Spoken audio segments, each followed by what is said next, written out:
धारणा देते सर आम प्लस टू कॉलेज हो बोले सब सार कहले माने ये बैनर भी मरा है प्लस टू कॉलेज हम आम सी भी फॉर्म पकईलु जैक आमको पकड़ बाध्य ऑनलाइन फॉर्म पकईलु कि फॉर्म भी आम बाहर ना आम कौटी पढ़बू ए फॉर्म न बाहर पढ़बू कौटी गोटे वर्ष आम बैक करबू कि तो इम्पॉसिबल ना गोटे वर्ष आम बैक कर नहीं गोटे वर्ष बैक भी न करूँ जार जार दूर दूर बाची से पिला करेंगे कौन आम सांग पिला आर्थिक अवस्था कार ना किए ना किए दूर जाकर पढ़ी पारे ना सीटा बोलिक आम गाँव पाखे कॉलेज होची बोलिक आम पढ़ुलू सीटा भी एक्स रेगुलर पिला जो प्लस 10 करके छाड़ी देते से भी एडमिशन होती कारण ना ये गाँव कॉलेज आम मैं शिक्षार लाभ उठे पार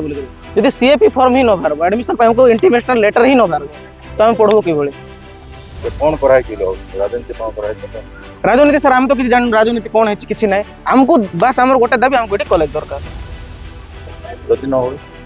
जदि न हुए सर हम पिला मन सरकार 128 पिला 8 128 पिला साइंस पिला मन लाइफ रे खेलवार करूचंती ये प्लस टू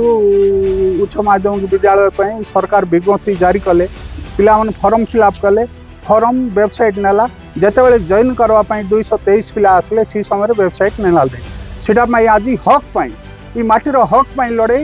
ये लड़ाई अनिर्दिष्ट काल जारी रहिबो गवर्नमेंट मंत्री हो कि विधायक हो कि संसद हो पिला मन सांगरे जीवन सांगरे खेलतु नहीं पिला मन रो भविष्य अंधार हो इड़ा होची मनीष गड़ा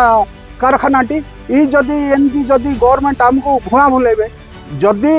माननीय शिक्षा मंत्री नित्यानंद गौड़ चाहे आज जब चाहे काली भी हो तांके इटे प्रहसन करछंती इटा भोट राजनीति थिला जो मन डिक्लेयर करके बंद करछंती सीटा को अंचलवासी 10टा पंचायत कसागुंडा ब्लॉकवासी केबे बर्दाश्त करा जियो ना कौन बोले आज तो चलती रिले अनुसार